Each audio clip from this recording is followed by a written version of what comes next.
हिंदू धर्म ग्रंथों के अनुसार कार्तिक शुक्ल द्वितीया के दिन यमुना ने अपने भाई यम को आदर सत्कार स्वरूप वरदान प्राप्त किया था, जिस वजह से भाई दूज को यम द्वितीया के नाम से भी जाना जाता है। दरअसल यमराज के वर अनुसार जो व्यक्ति इस दिन यमुना में स्नान करके यम का पूजन करेगा, मृत्यु के पश्चात उसे यमलोक में नहीं जाना पड़ेगा। वहीं सूर्य की पुत्री यमुना समस्त कष्टों का निवारण करने वाली देवी स्वरूपा मानी गई है। इस कारण यम द्वितीया के दिन यमुना नदी में स्नान करने और यमुना व यमराज की पूजा करने का विशेष महत्व है।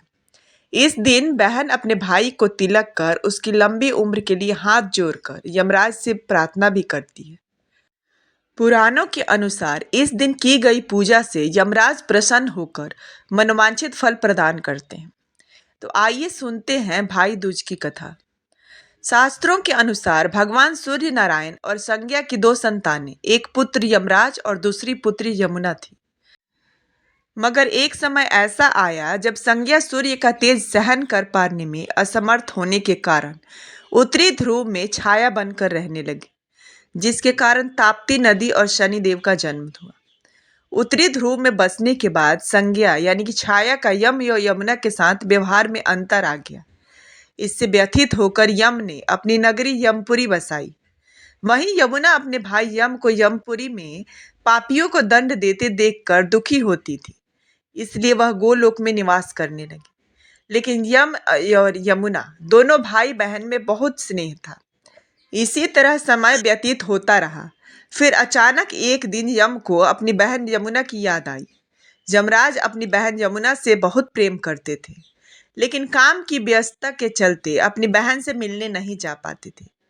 फिर कार्तिक शुक्ल पक्ष द्वितीया के दिन यमुना ने अपने भाई यमराज को भोजन के लिए निमंत्रण देकर उन्हें अपने घर आने के लिए वचनबद्ध कर लिया। ऐसे में यमराज ने सोचा कि मैं तो प्राणों को हरने वाला हूँ, मुझे कोई भी अपने घर नहीं बुलाना चाहता। बहन जिस सद्भावना से मुझे बुला रही है उसका पालन करना मेरा धर्म है।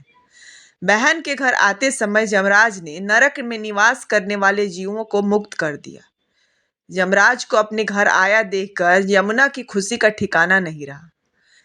यमुना स्नान के बाद पूजन करके स्वादिष्ट व्यंजन परोसकर यमराज को भोजन कराया। यमुना द्वारा किए गए इस आतिथ्य से यमराज ने प्रसन्न होकर बहन को वर मांगने का आदेश दिया। फिर यमुना ने कहा कि हे भद्र, आप प्रतिवर्ष इसी दिन मेरे घर आया करो और मेरी तरह जो बहन इस दिन अपने भाई को आदर सत्कार करके टीका करे, उससे तुम्हारा भय ना हो। यमराज ने तथास्तु कहकर यमुना को अमूल्य वस्त्र आभूषण देकर यमलोक की ओर प्रस्थान किया। तभी से इस दिन से ये पर्व मनाने की परंपरा चली आ रही है। इसी कारण ऐसी मान्यता है कि भाई दूज के दिन यमराज तथा यमुना का पूजन भी अवश्य करना चाहिए और कथा भी सुननी चाहिए। Thanks for watching.